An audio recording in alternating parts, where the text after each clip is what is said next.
Hello, people from all over the world. We have a new guest today. Marty had a last minute technical hiccup at an airport, and we have Tom Crown. Tom Crown on the chat last week said, "Can I join you guys?" And I said, "Yep, next availability, you're on." And here you are.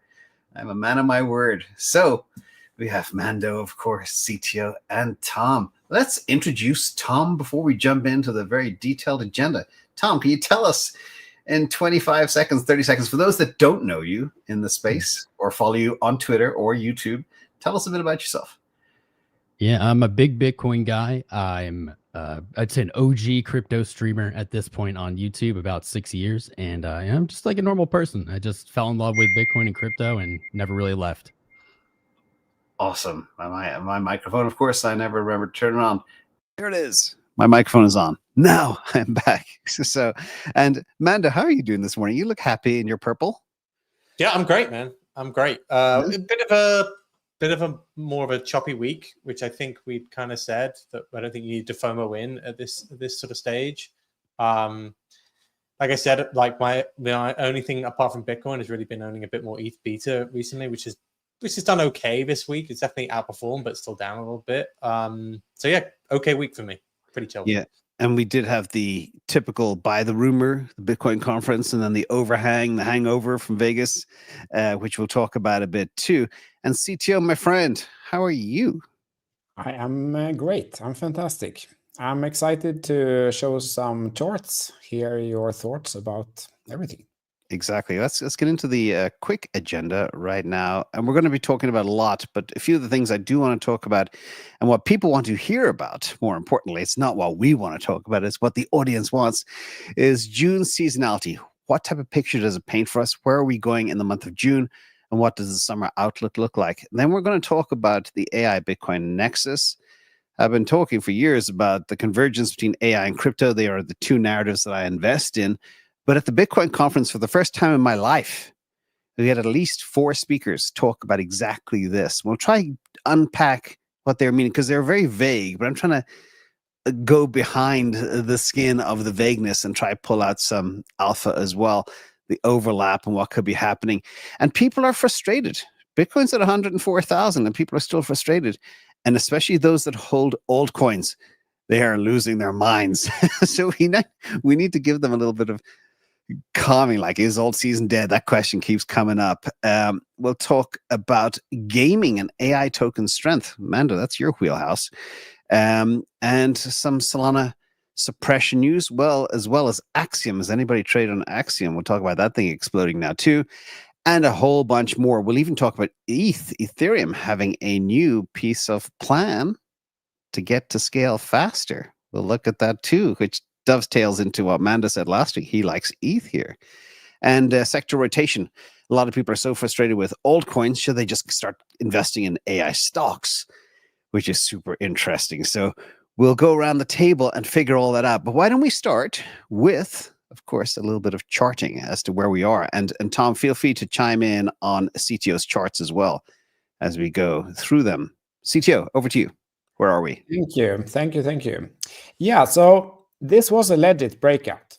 We had this resistance level that rejected so many times, 12, 14 times, and then suddenly it broke out. And this was a legit breakout. So this guy, what's his name? James Wynn, right? Who went like 100 million long here. I mean, I understand him, and he was surely not alone. This was a legit breakout. So there would have been, he's not an idiot. There was a lot of people, I think, open new longs here because it was a legit breakout. You know, we're not talking about something advanced here. It's like support and resistance. It's stuff that basically everyone followed for 100 years. And then what happens? Instead of like really taking off here, we fell back down below the breakout level, which liquidated this James guy for 100 million and surely a whole bunch of other people. Let me chime in there for a second before we go on. I said on a Spaces 11 days ago to the day that he is going to be hunted because he was too public with his position. Do you believe, CTO, he was hunted? Oh, it can absolutely be. I think he and everyone else who probably also opened new positions here, because I mean it was a legit breakout. So a lot of big players, he and many others. And where would they put the stop loss? They would put the stop loss or liquidation level a little bit below the breakout level. So that's where price went, and they all got liquidated. And so the question now is, was the breakout the fake, or is this dip below, below this level? Is that the fake? Are we in the fake now? And it's literally just about liquidating those people, hunting those stop losses, hunting those liquidations, and then we run up the real move.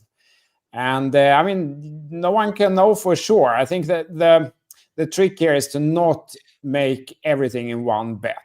He kind of took the right position. He just took too big of a risk, because I also felt that a fake out can happen. I said, was it also like almost 2 weeks ago, like I half expect a fake. Like when it breaks out of such a key level, I do half expect that we could get a fake, and that could be what we're in now. And in that case, this means nothing. It's just a liquidation, and then we run up. But you never know. So I think key is to not take too big risks like that James did. Be more careful with James that. Wynn, not me. Big difference. Well, Tom, what do you make of all of this? What do you see here in this chart and that whole experience? Well, I got to agree with what CTO said here. We saw a very nice rally here in May. It's kind of unusual, at least for this bull run, to see a Q2 rally. We had a red Q1 that kind of diverges from what we've seen. So it's clearly this year is going to have some shakeups. I think a fake out here was to be expected on some level, more than I was comfortable with this pullback. And maybe James did have something to do with it, his position, yelling, "Come liquidate me," at the very top price with $1 billion. I think that is a juicy target for market makers, really just for people looking to sweep up that trade. And, it really did happen. Yeah. And Mando, I'm going to share Tom's tweet here because I thought it was kind of funny. James Wynn is looking for donations so he can fight the cabal. Did you send him 100 million USDC, Mando?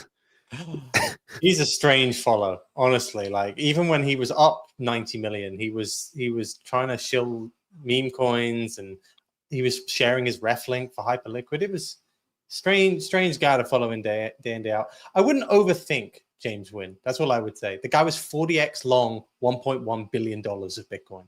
Like, anyone who's 40x long anything can get liquidated very, very quickly. And if you're long 1.1 billion, of course you're going to get hunted. Of course you're going to get hunted. So I think it was really bad risk management. He went long, short. This wasn't just like a guy got liquidated. He just had a big run of losing trades. And I think that, it just proves that you can lose it all very, very quickly. With leverage. And by the way, before I forget, because we got a packed agenda, links below on my channel. You can watch everybody on everybody's channel. We're the new all-in pod for finance, AI, crypto, etc. But Tom Crown's below, Mando's below, his newsletter, Mando's Twitter, CTO's channel, all this good stuff is there too. So don't forget. But this tweet was very funny, and Tom, I hope you don't mind me sharing it. No, of course. But, and I wanted to get your guys' opinion really quick. No one knew who this guy was, like, 2 weeks ago, 3 weeks ago. And at Vegas, everyone was talking about him. Everyone was talking about Hyperliquid. I have this feeling it's like maybe he's just the best marketer ever. Maybe he has positions open in the other direction on other exchanges or something. And maybe he's not really losing this 100 million.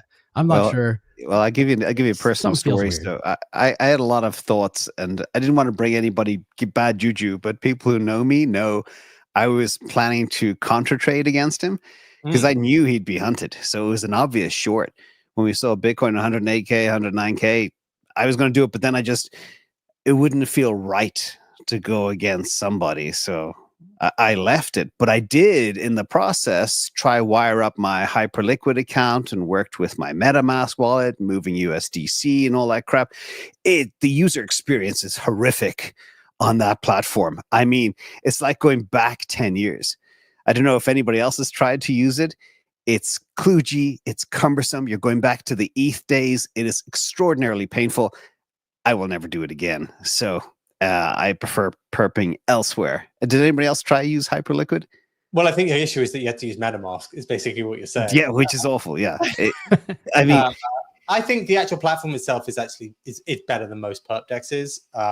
But I would agree that like the bit that feels janky is the bit where you have to use the ETH rails. yeah, exactly, which is the whole thing. Which is and then the Arbitrum connection and even buying Hyperliquid and moving it to a wallet is just the UX is disastrous in my opinion. Anyway, that's just from traffic. Let's get into the agenda a little bit. I want to talk about where we are with seasonality right now. June, what's next? So Zico asked for a June prediction from Plan B, and Plan B says a new all-time high. We'll see. Let's look at some data before. Where is slide number 4? Whoops. Hang on a second. Where is my slide number 4? This is weird. Something's out of sequence here. There. June seasonality is actually slide number 3. My bad. If we look at this chart here, June typically is a good year where Bitcoin's on average up 7%. We never know what's going to happen. Some people still believe in sell in May, go away. I don't think that it's on the cards this year because of the 2 months we lost due to tariff tantrums. So everything is delayed. Deployment of capital is delayed. I say June could still be positive.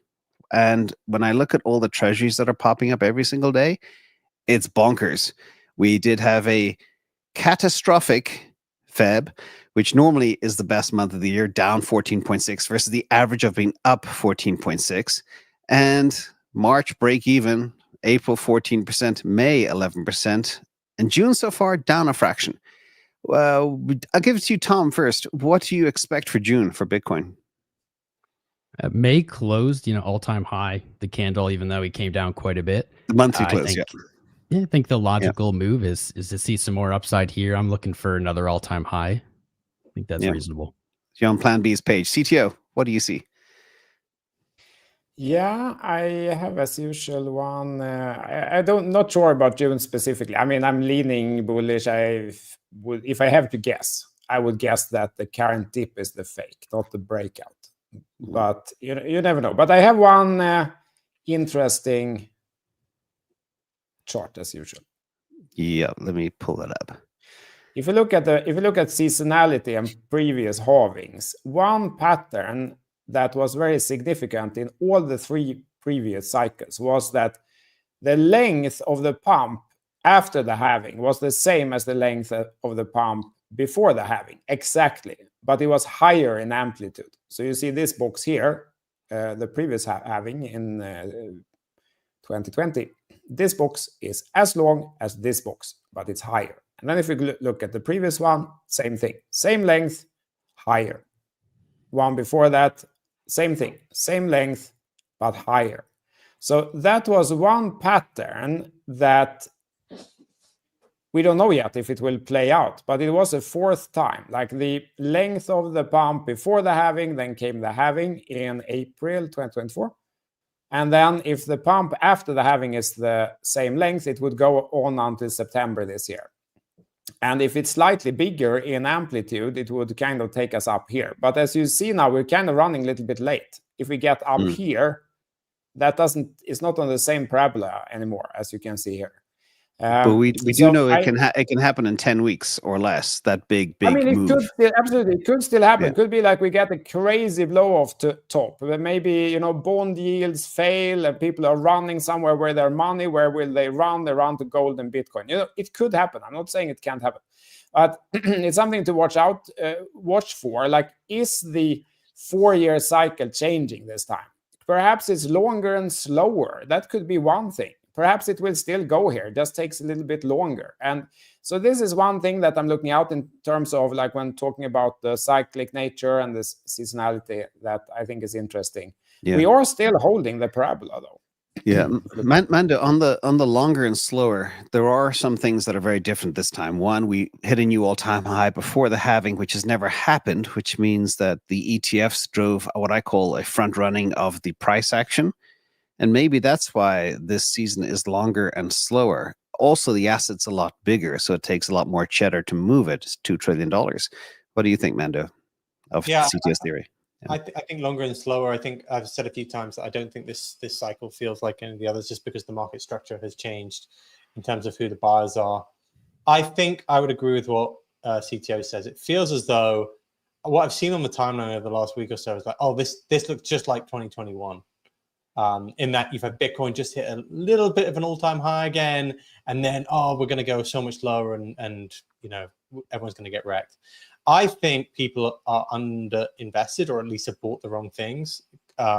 Maybe continually calling for an altcoin season, and I think they're probably in a little bit of pain over the last week because you saw a big move down in a number of different altcoins. I would be wary of thinking that we're not going to continue to push higher here. Like I can imagine we could touch around 100K again on Bitcoin, but I think you're going to continue to have buyers, and I think you can push on towards an all-time high. I think the fallacy would be to believe that that's going to lead to an all-time high in a bunch of different altcoins, and I'd be very, very selective. Yeah, good point. All right, let's get into the big story, at least for me, AI Bitcoin Nexus. There was a lot of talk at the conference, and we've been talking about these topics for quite some time, but research suggests that both are being increasingly connected. A lot of people are talking about this, but not saying exactly why. It was highlighted again 4 times at the Bitcoin conference, but it seems like perhaps digital scarcity and AI adoption are bringing about this convergence. But what exactly does that mean? And evidence leads towards, you know, things like Bitcoin's fixed supply and maybe AI's lack of electricity to drive forward. That's also kind of like a fixed supply, or AI's potential use of Bitcoin. You know, where do you see this go? There's also some rumors right now as well that there could be a lot of AI capex that's being used right now to mine Bitcoin, to drive Bitcoin accumulation, which is an interesting angle. I'm stretching here. I'm trying to figure out, you know, the Bitcoin conference was for many a bit of a disappointment. There was a lot of repeat speak and a lot of vague speak. There was very little concrete there. The only concrete thing I got away from it was from Saifedean, where he said Tether could go to $1.2 peg, which is actually logic for many. But I'm going to hit you up, Tom. First of all, do you see this nexus happening? Do you see any correlation between AI and Bitcoin right now at all, or in the future? I'm just as lost as you are. There's the logical, you know, they're both. Their blood is the same. They're both using processing power, computers, chips. Yeah. The crossover, I didn't get really what they're talking about at the conference either. But the one thing that stuck with me was Saylor's speech when he did his 21 points. One of them kind of alluded to AI will prefer programmable money. Yes. And even that's vague, but that stuck with me a little bit. I kind of, you know, that clicked a little bit here. It's like, do you think AI is going to be trying to, you know, in this sense, accumulate dollars, or is it going to look for something native to itself? And I feel like logically that makes sense. And he's a thermodynamics engineer, so he understands how money can be converted to energy and vice versa, and how energy converts, you know, creates tokens which can be charged for as well.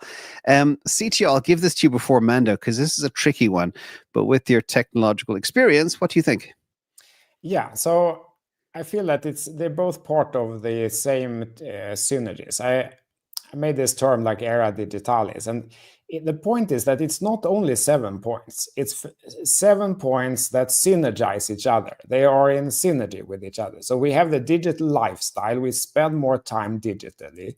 We have the digital ownership, which is Bitcoin. It's like owning things, evolution of NFTs, whatever it will be in the future. We have the artificial intelligence. We have peer-to-peer media, global protocols, VR, and in the future we'll have more brain interfaces and so on. So they are all part of us going into the digital world with both feet. And that's what's happening in the world. And then these are going to reinforce each other, and how they will synergize each other, I don't think anyone can completely picture, but I'm sure that they will. For example, AI, they're not going to use Visa cards if they are buying for things. They will obviously use crypto wallets. So, and 1,000 other synergies. That's what's going to happen. Like the rise of AI agents will strengthen the use case for crypto. The fact that we're using digital money and have established that ecosystem enable AI agents to become more powerful. So that's what synergy means, that the other points strengthen the other points. And that, I think, is what we're seeing here. Then, of course, short term, there could be some competition for the investment, like should the investor invest in NVIDIA or Bitcoin? Yeah, maybe they're sitting and debating that. So, of course, there could be some short term trade-off there, but long term, they are reinforcing each other. That's my take on this. Okay, Mando, over to you. What do you see? I don't just want to echo what CTO said. I think there's two. The main point is, one, it's programmable, so it's very easy for AI to use. That could be said for any chain, though. Like you could be like, oh, well, Solana will be the chain for that, or ETH will be the chain for that. I think the interesting thing, or maybe the dystopian thing about Bitcoin is decentralization makes it more difficult to censor. So with AI agents, like a stable coin, you could lock down various different stable coins. And you could even do that with some chains. But like if you're really looking at a world of like AI agents with their own economy, you could argue that Bitcoin is going to be that world because it is far more difficult to censor than the other chains. So like if you really wanted to let AI run riot, it would probably happen on Bitcoin. Or at least a chain where it was far more difficult to actually control. Whereas stablecoins, that would be relatively easy. But like if I was looking at a dystopian future where AI also wanted to have power, and actually gain power for themselves, it may be through Bitcoin rather than any other L1. Good stuff. All right, moving on. We're going to go to institutional versus retail Bitcoin demand. It's pretty clear. I've been saying here for a while, and this is last year. Treasuries are it. It's like Toys R Us. Treasuries are it. It's all treasury game right now. Sovereigns, pensions, etc. That's driving the demand for Bitcoin.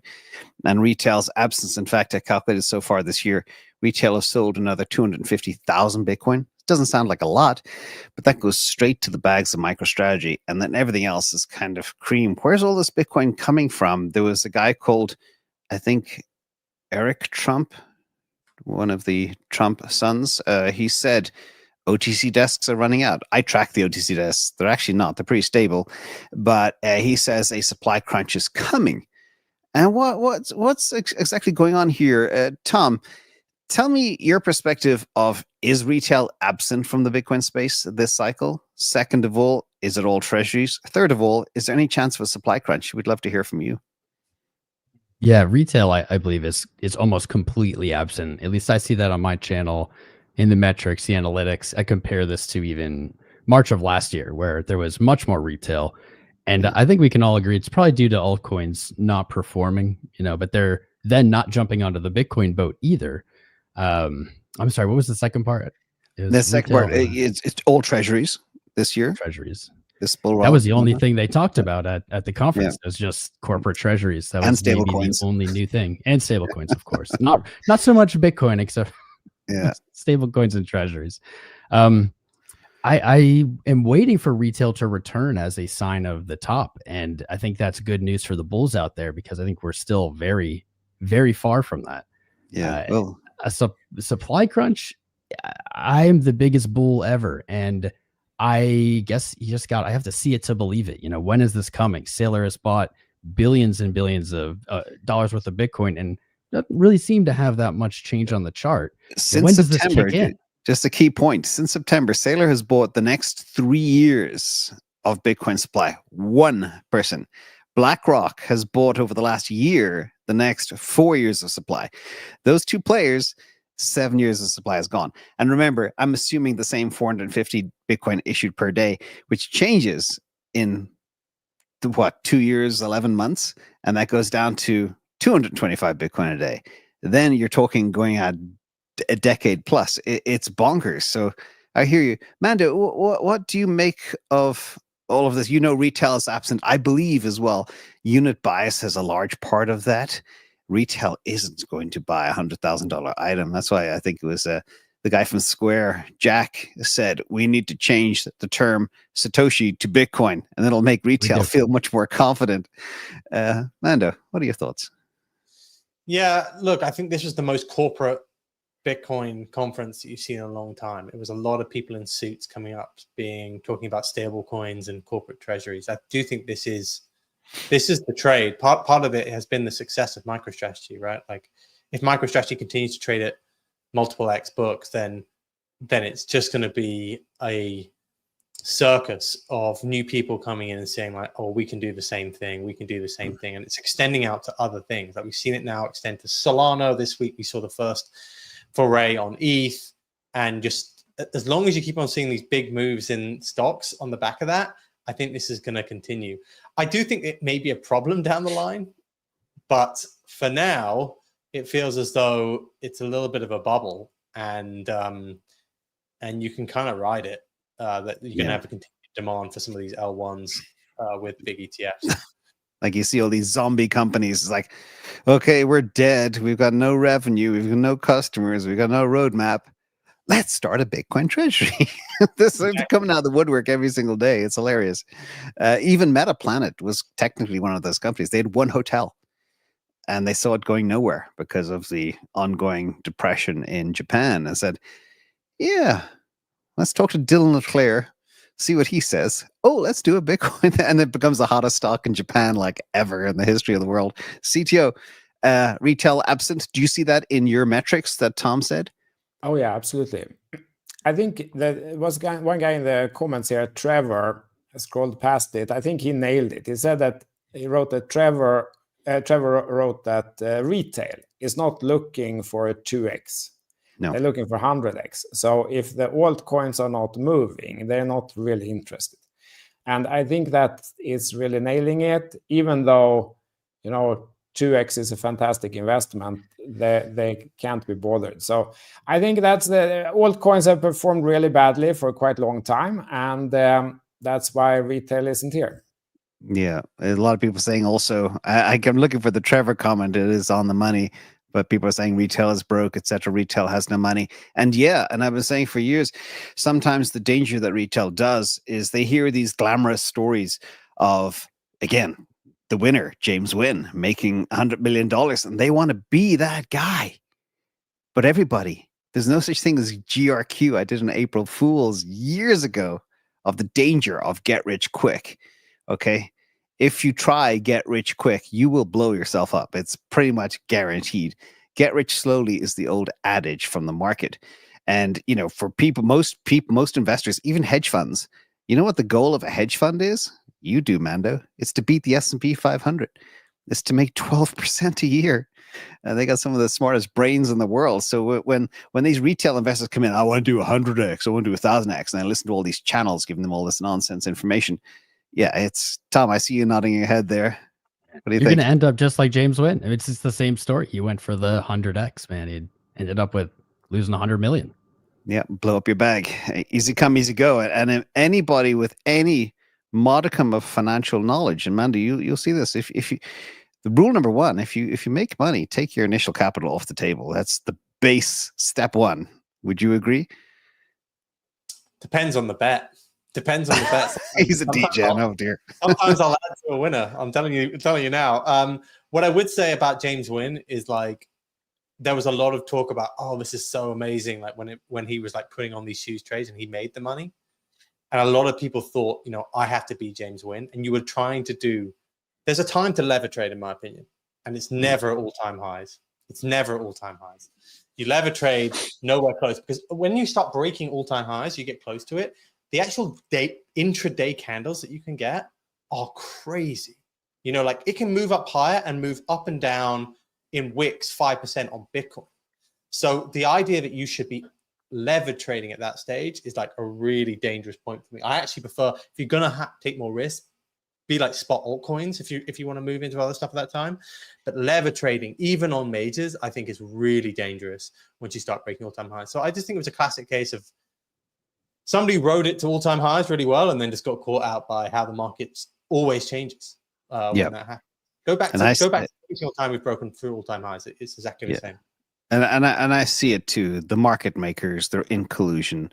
Arbitrum is inclusion with Coinbase. Binance's inclusion with Wintermute.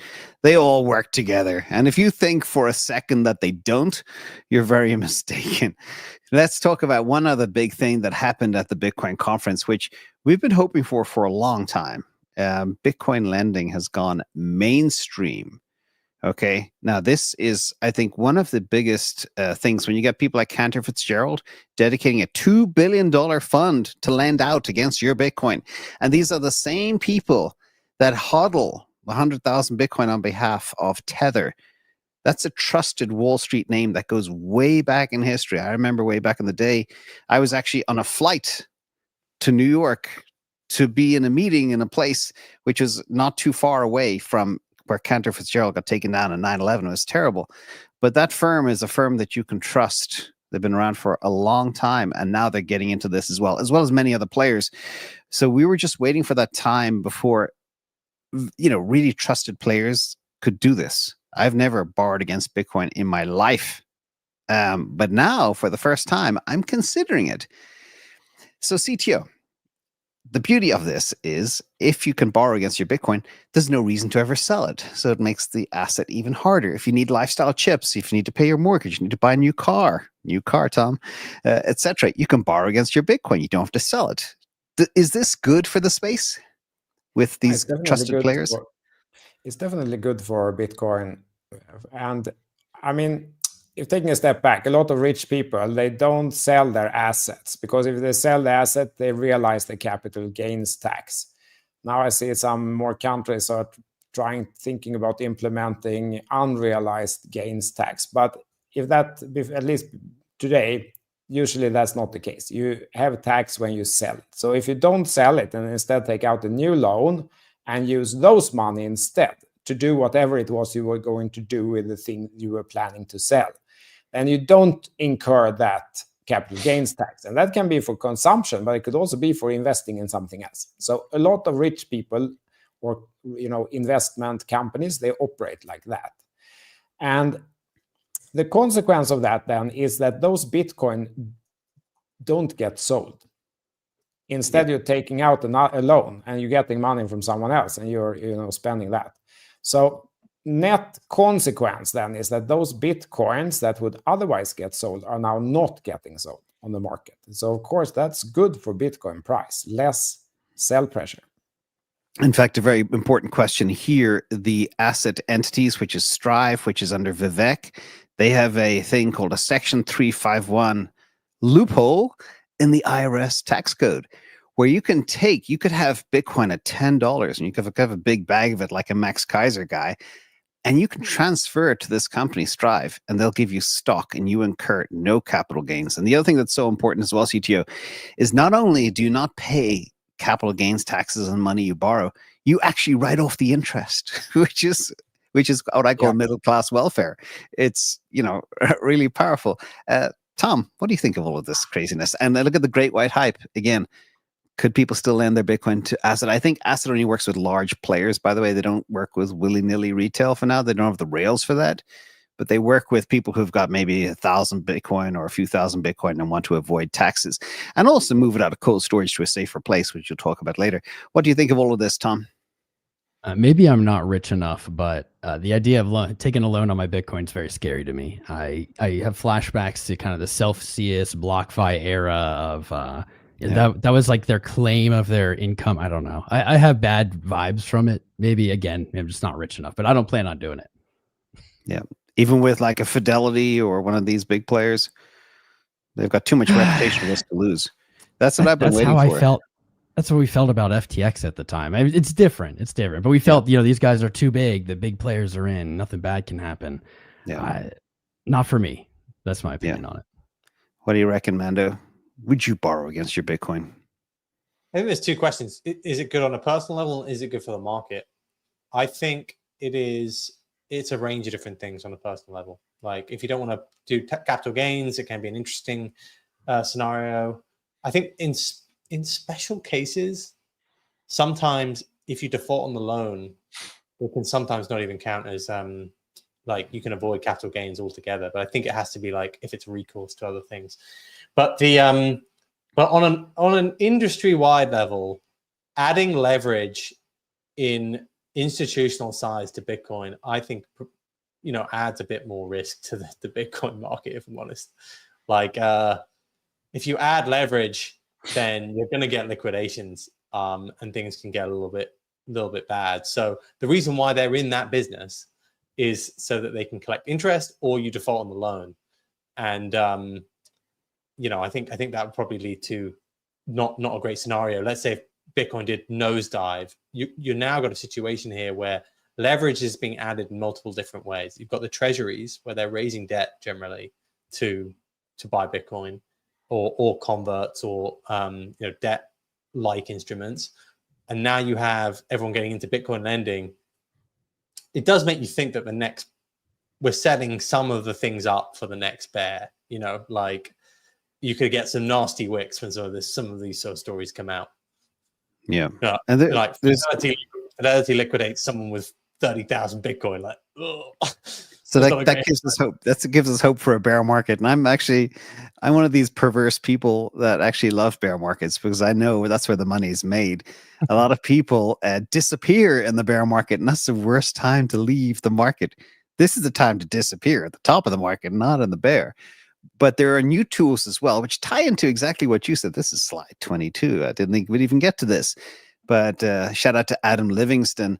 I talked a bit about STRK and STRF. These are the MicroStrategy instruments, preferred stock, that are extremely safe. For this thing to get into hot water, Bitcoin price needs to fall to $15,000. Put that in perspective. 15 grand. Is Bitcoin going to fall 87%? Pardon? So I don't think MicroStrategy is the one that would go first now. Like, actually, I think MicroStrategy has been pretty diligent so far in where it could be. If he wants to raise another, whatever, is it 50 billion? Like, yep. that number could go up higher. But a lot of other companies have got much higher debt to, let's say, asset ratios. And those will be the ones that go. I don't think MicroStrategy, you won't hear about MicroStrategy being the one that goes if Bitcoin drops 20, 30%. It will be others. Or if these stocks start trading in a discount, that would be the other one. But I love this, though, the way, and I made video over a year and a half ago about how MicroStrategy could reinvent the bond market. You can't get as low risk as this.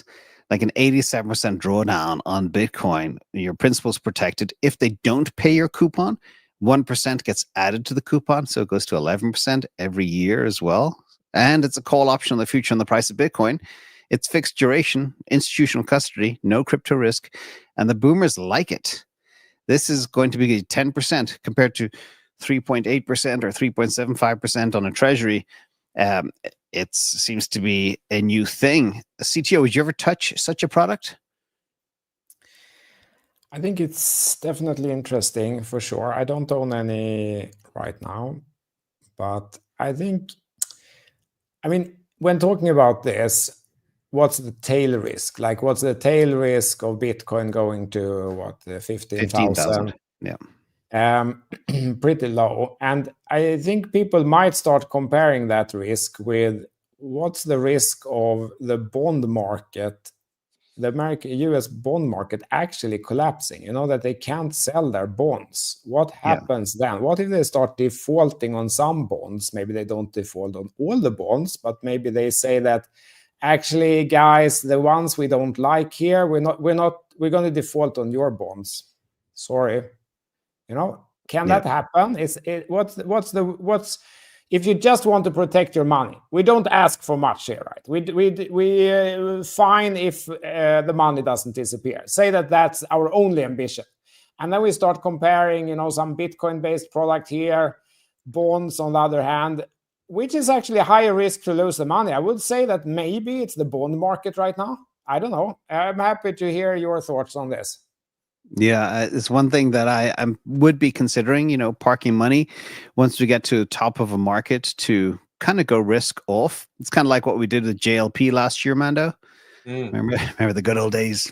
81% yield, which went to 30. What is it now? 30, 32? Oh, way less, man. This is why I'm kind of out of it. It's exactly. Yeah. It's But I think it's an interesting one to consider for people out there, especially if you look at some other things. And again, you can't knock. The other thing that everybody's concerned about is MicroStrategy. How long can it continue to completely crush every other asset out there? Whatever time frame you're looking at, MicroStrategy smashes the Mag 7. And if you start looking back to 2020, it's 3,000%. So it's been a bonkers trade, but people are worried what should they do, which takes us to one of the next questions is what's going on with alt season? Everybody's saying, okay, really tired waiting for these things to move. Is alt season dead? Is there a future in gaming and AI tokens? That one's for you, Mando. The Solana ecosystem is on fire. The adoption, the revenue it's making is bonkers. It's not reflected in the price. Wintermute keeps pulling thousands of dollars from Binance, thousands of Solana, hundreds of thousands of Solana to keep the price suppressed, many believe. And are people holding altcoins? Are they rotating into Bitcoin? Or are people rotating into AI stocks? That's something I'm doing. Or plan to do. But this is a complex situation. People are frustrated. I'm going to kick this to you, Tom. I know you said you're OG Bitcoin guy. Do you tell us what your bag looks like? Do you dabble in any of these old things? I sure wish I hadn't in the past. I wish I'd been more maximal. I certainly have many different coins, some of which are, worthless at this point, and I just have them dead somewhere.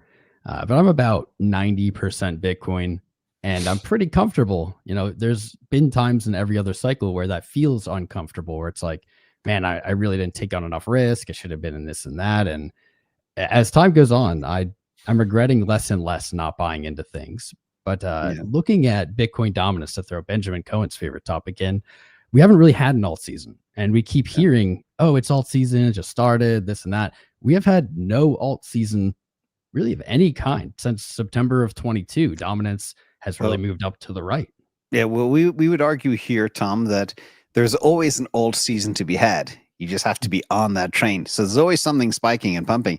And Mando knows that very well, too. Mando, do you think... people are asking questions about gaming. I don't know anything about gaming. I know a little bit about AI crypto. Do you think that has a shot or this future, especially with all the talk around the convergence between Bitcoin and AI? Yeah, gaming feels like another cycle's come and gone for it, if I'm honest. There was off the grid was probably the breakout gaming game potentially gaming coin that was to come from this, and it just didn't really materialize into the same sort of numbers that you would need for it to be sustained. So it feels as though gaming is at least another cycle or two away, probably along with the metaverse stuff. AI, I do think that there's some interesting ones there, obviously around the agents. Then you have some of the training model L1s like Tau, which I think has been interesting. So Virtuals has had a good last few months, AI16Z, and then you had, and like I said, Tau have probably been the three biggest. Virtuals has probably taken the crown for being the one that's performed the best. It kind of has but what I would say is that, and I'm in the trenches, I am gambling a little bit more. And I would say that we lost a lot of the entrants into the last few months than I saw in November. November was a very different sort of time. It felt like all of my friends were asking me, what are the coins to own, who weren't even in crypto. There was a lot of onboarding around that time, and you saw parabolic moves in a number of different subsets of altcoins. This one, it doesn't feel like that. It doesn't feel like retail is here. I don't, even with Bitcoin hitting all-time high, I had no one asking me any questions. It doesn't feel like there is that user base to buy altcoins. Who is coming in and buying the best narrative. So I think it's a little bit more risky.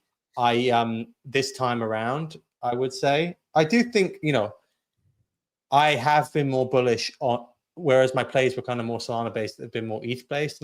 I think there is still a bit of a narrative here for ETH, the L1. I don't even know if that extends down to ETH beta as much, which I always think is a really dangerous term when you start thinking about L1 betas. But I do think ETH could have a little bit of a run. I still believe that. Let's talk about that while we're on the topic. And because ETH, you have been talking about it, Vitalik comes out with yet another plan. This one is interesting. His new scaling goals and ambitions. He wants to take ETH to scale it up 10x, which would take it to about 100 transactions per second, and then take a breather for a couple of years before the next big leap. Again, L1 means increasing the main network's transaction capacity. If ETH's current L1 throughput is around 10 transactions per second, 10x would be 100 transactions per second. And I think it's a joke because all the other chains are going for 1 million transactions per second.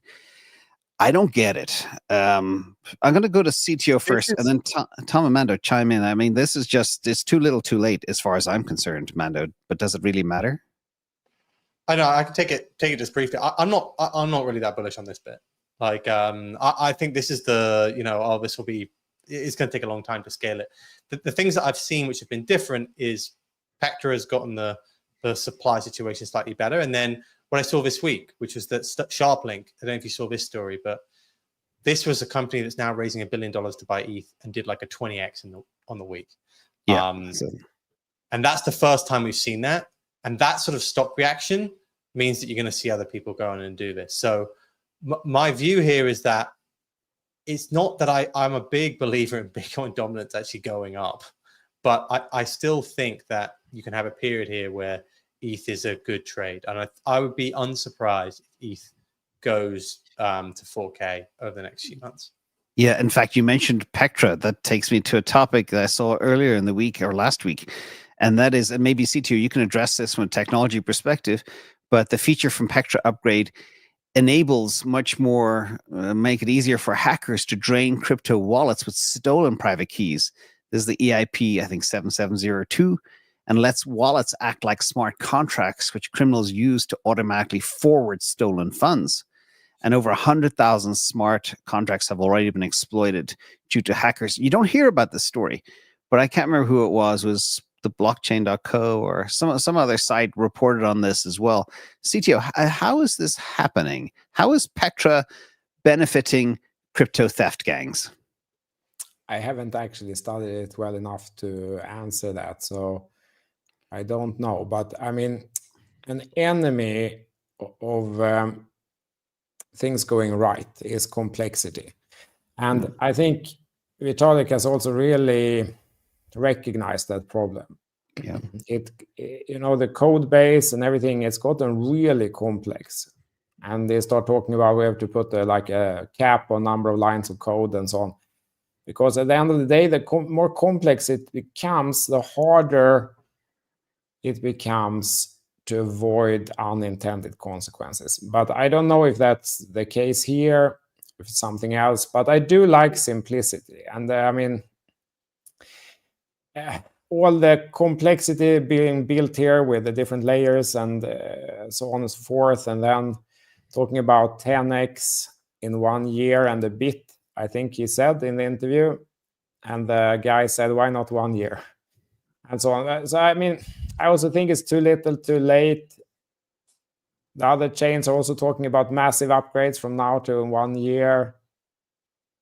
I'm not so impressed by the technology. I feel that the whole L2 thing went massively wrong.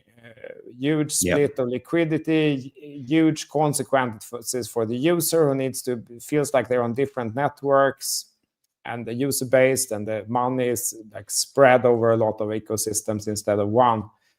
And that didn't go as intended. And I think Mando's point, like we talked about it in a couple of weeks ago, that all that on one side, we understand all those subtleties. But I think there might be a lot of other players who are still on the idea, should we buy Bitcoin?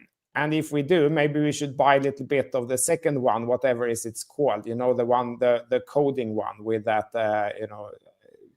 skinny guy, what's his name? So they are like, actually we should buy some Ethereum also. I think that, to Mando's point, I think that can still drive the price of Ethereum, even if we understand all these not so good things with it. And I mean, ETH BTC, if I can show the chart for 1 second. Yep. Or maybe I show this one first. Like to Tom's point just a while ago, we haven't had any alt season. That has been like a straight line up. It felt like maybe it would happen here a couple of weeks ago. It didn't. It just continued up. So we haven't had it, while ETH BTC has actually made a bottom pattern here. This was a bottom pattern. Someone went in and bought large quantity here, and they kind of turned this chart around. So, I mean, there is someone buying large quantity of Ethereum. At the same time, as I saw you had on the agenda, James, that Sol BTC has been fairly weak here for some time. It actually had a bottom pattern, but it failed, and it fell below this. And I'm curious to hear your thoughts here. Is there like some shift back over to investing in Ethereum, or is it manipulation, or is it something else behind this? I know a lot of people are wondering that, and especially James, I'm curious to hear your thoughts. Well, it's clear Wintermute and Binance are keeping their lid on the price for Solana. The question is why, and I always try and think a couple of layers deeper as to why. But FTX is distributing $5.6 billion, started Friday, will finish by tomorrow close of business. 3 days, dumping $5.6 billion. The question is, does somebody who has that money, are they looking to deploy it back into a certain asset, and that's why Wintermute's keeping it down, or is that a very far-fetched theory? Mando, you can think in 4 dimensions regarding what happens behind the curtains. What do you think? Conspiracy theory? Madness? I mean, I do always think that you should think to the next level of these sort of things. I don't know, other than I think Solana's had a very, very strong, if I was to think about it from my avenue, what I said before was that I think a lot of this hasn't been retail cycle, like this bit at least. I haven't seen new wallets come in, and I think Solana is the chain to own when it's huge number of wallets come in. So I think it looks undervalued to me versus a lot of other things.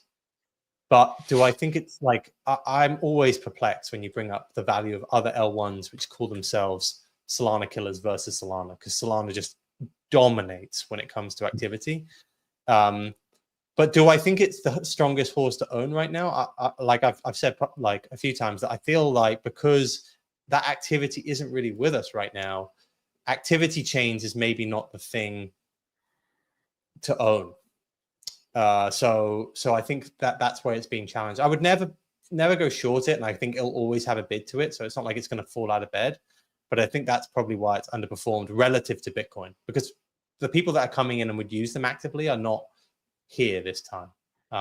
Maybe we require Bitcoin to go to like 120K for that sort of, oh my God, what should I own? Like everyone's asking you about crypto again, but I just haven't felt it, and that's probably why it's been a bit soggy. Yeah, and just for the record, by the way, people talk about Sui being the Solana killer. Solana has over 6 million daily active users today. Sui has 280,000. ETH has 440,000. So Sui has fallen out of bed completely, which is crazy. And all the action, again, from my hyperliquid experience, it's impossible to use any other chain. And this is where, you got these platforms like Axiom jumping from obscurity to being a top platform. Has anybody here used Axiom Exchange? Yeah. Is it good? Well, it's one of these other like trading bots, basically. These trading bots have made wild amounts of money. People talk about Pump Fun making money. Pump Fun's made just shy of $1 billion. The trading bots have also made about $1 billion over the last couple of years. And this is Axiom, this is BonkBot, this is Photon, this is BullX. Like, we're talking about $1 billion. And then you have the DEXs themselves. There's a lot of money been made by the protocols here. A lot of money. Huge money. The latest one.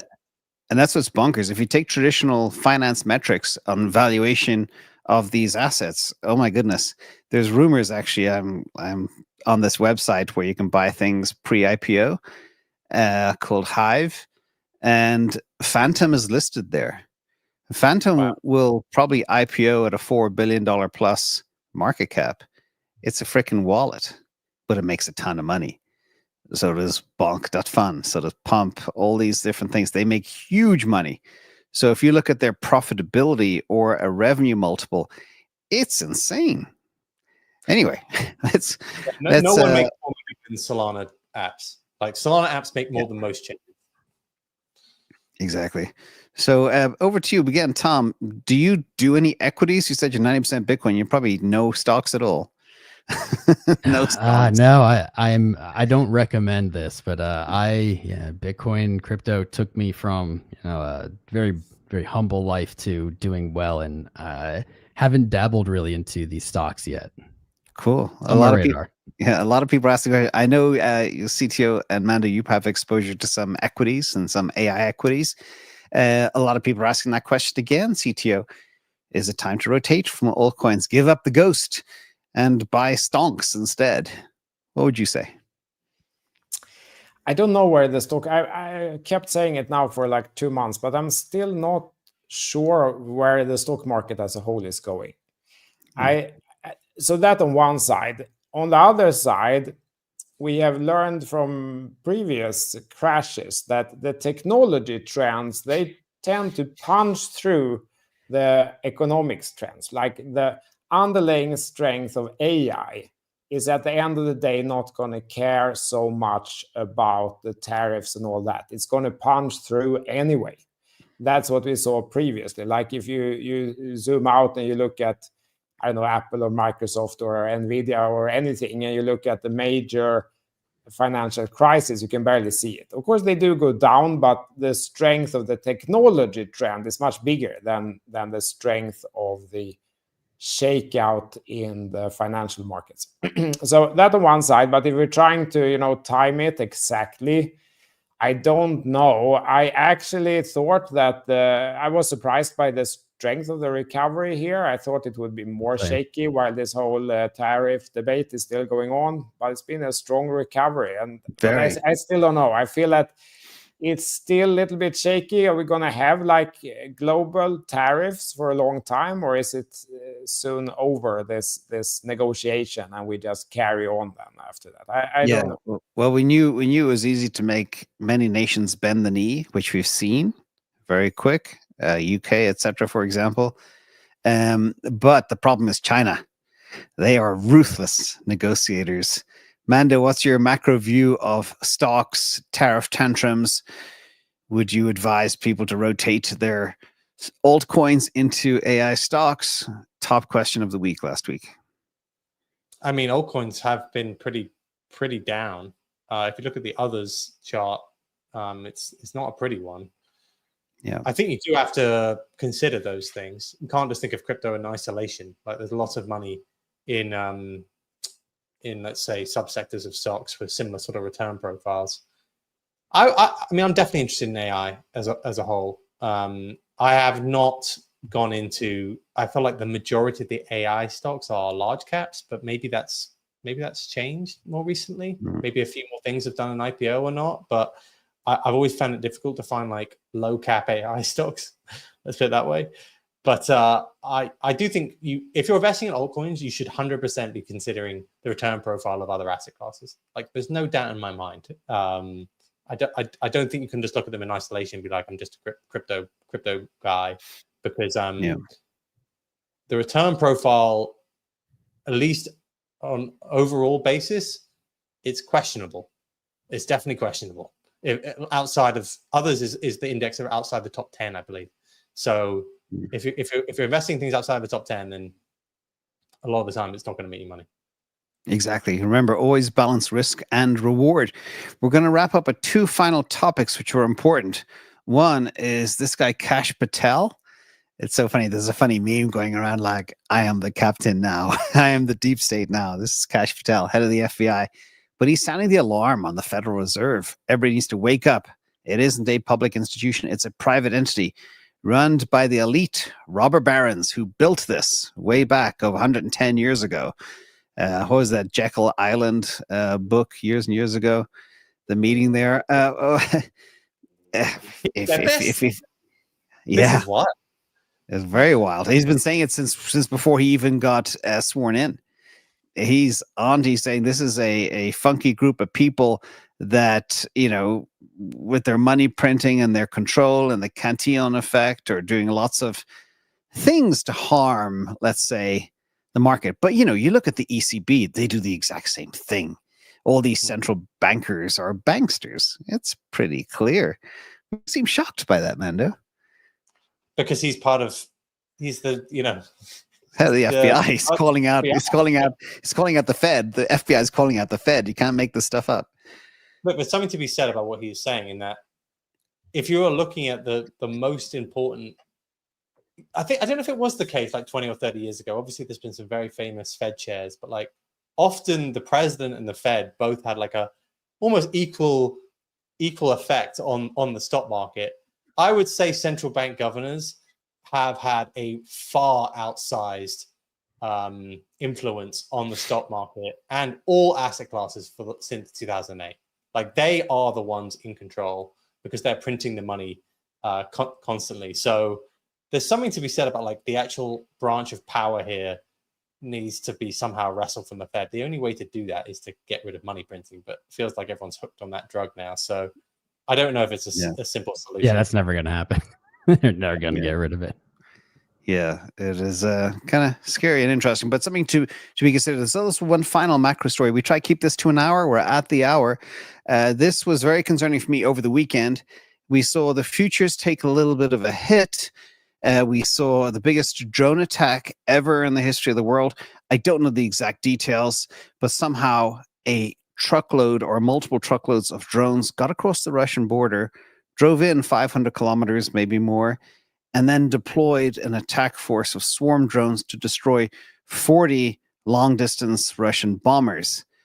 And I just look at this as a game of chess. You don't do that to Putin without a retaliation. And now apparently Vladimir Putin has these Oreshnik missiles, which are hypersonic and can do a lot of destruction. Nobody seems panicked about this, and maybe I'm just too paranoid. But Tom, you've been tracking the movements over the weekend. Does it alarm you? Yeah, this has just been going on for so long. I think that a lot of people are numb to just hearing about this conflict. Good point. I really have tried to check out from it a little bit. You know, it's very important. I'm very anti-war, but it's a very important thing going on in the world. It's just, man, there's a lot of kind of depressing news in the cycle, and you gotta take care of yourself and take care of your mental health. And for me, that's checking out a little bit when it comes to these things. Very good point. And remember, mainstream media is designed to terrify us because fear sells, and nobody is looking at their rags anyway, or their nonsense that they spew out. So everybody, just be careful what you read in media. But this is where, you know, X is really shaking things up, because you see things that you'd never hear about in the media, like riots in Paris over the weekend. Absolutely alarming. You can find 1,000 videos of that. That is not fake news. That's very, very real. CTO, what do you think of this? Yeah, I was also kind of disappointed. I thought that they were moving more towards negotiations today. Negotiations and maybe ending the conflict. I'm very against war. I feel that they should end it. And I think Trump has really tried to bring parties together and try to end the war. And I hope that's successful. And of course, each party accelerating how much they can blow up from the other party isn't really working in that direction, probably. But I'm no expert on this. Yeah. Mando, do you think this could hit the markets, or are people just, like Tom said, war jaded, too much saber rattling? We just don't care anymore. But the other thing is, when you look at what Europe is doing, the military industrial complex in places like Germany, they're ramping up their tanks and the missiles. The UK have spent, I think, $500 billion or something on plans for a war machine. Europe is excited to go to war. Is that because that's what you do when you have crises at home, which is what has happened over the last 5,000 years in history? Tough question. I don't know. This exact headline, it's a strange one, because I think what's actually happened here is there's a lot of worry that like the US is just going to pull out of its support for Ukraine, and Putin may be vying for time here. So these have there doesn't really seem to be a impetus for peace. So what you've seen is over the last week is, I think they allowed long range strike missiles. Germany allowed it to be delivered to Ukraine, and then you've seen this. So this may be seen as, right, come to the negotiating table, or we're going to allow them to do this sort of stuff. Remember, these sort of strikes haven't happened, at least deep into Russia, for a long time. So maybe it's that, because Trump was like notably frustrated around all this last week, said, you know, Putin's crazy and Zelensky should just shut his mouth and is getting himself in trouble. So there's this idea that they need to come to an agreement. This could easily turn the other way, though. And absolutely, yeah. You don't. It reminds me of a little bit like a kind of like a Pearl Harbor, how a country reacts when you hit them on the inside when they're not expecting it or used to it. And it also shocks me about how bad the security is in Russia. That was a big surprise too. Imagine in the US, you let a whole bunch of Mexican trucks in and just bomb the hell out of all our Air Force bases. I mean, it just seems really strange. Anyway, I do want to say, before we get to our closing thoughts for the week ahead, a lot of stuff is weird out there. The bond markets around the world are dying. Fiat money printers back in full gear. We're not seeing an impact on M2, global M2 on altcoins, but we are definitely seeing it on Bitcoin, and Bitcoin treasuries are here. Bullish outlook still for Bitcoin and AI with that convergence. But Tom, thank you for joining the team today. What's your outlook for the next 7 days, or is it just going to be chopped sideways? Because typically with Bitcoin, all the price action happens in the latter part of the month, not the first part of the month. The first 2 weeks always suck. That's what I've seen in charts anyway. And the last 2 weeks is when things kick off. What do you see? Well, first, thanks for having me. Great to be here. Great conversations. Great links topics. Below for everybody here, by the way. Follow them all. This week ahead, man, I think we're going to start off to a little bit of red, as we have almost every time we close strong on any big time frame. I don't have huge expectations, but I would, in the next, let's say, week or two, maybe look for a swing low, and I'd remain bullish. This Fed just updated M2 for the US, another all-time high in April. I mean, it's no surprise, but more money, prices go up. It's hard to be bearish on it. Exactly. Excellent point. And by the way, I learned a new technical term today before we started. It's called mogging. Mando. Mogging. Well, I didn't know Tom was mogging. But yeah, like there are famous pit vipers. Those aren't pit vipers, though, to be clear. But he could have been mogging. Yeah. So Tom Crown, everybody's asking, what's with the glasses? Too much screen time? Well, in the beginning when I started streaming, I just tried them one day as a joke, and I was trying to figure out what I wanted to do in streaming on YouTube, and then I didn't wear them the next day, and the audience was like, "Where are the glasses? We like the glasses." And so I was like, "All right, I guess." And they have a lot of valuable kind of elements as a streamer. If you have bright lights on, they're polarized, they're blue light. They help with the screens. Yeah. They kind of just stuck. So good point. But you're not hiding who you are. Some people are saying, "Can we trust him without the glass?" There you go. He's a real human. Good.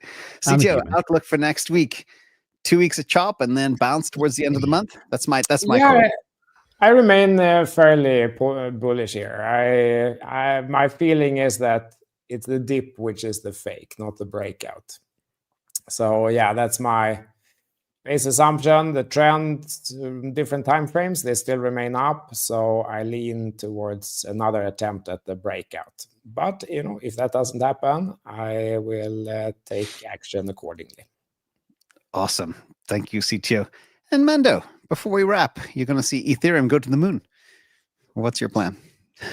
Yeah, Bitcoin's my biggest bag. ETH is my second biggest bag right now. I'm not expecting some crazy altcoin season here. I'm just I'm playing a little bit safe, and I would be unsurprised if we touch a lower level like 102, 101k, and then I do think we're going to be strong in June. Though I do think we can go back towards all-time high.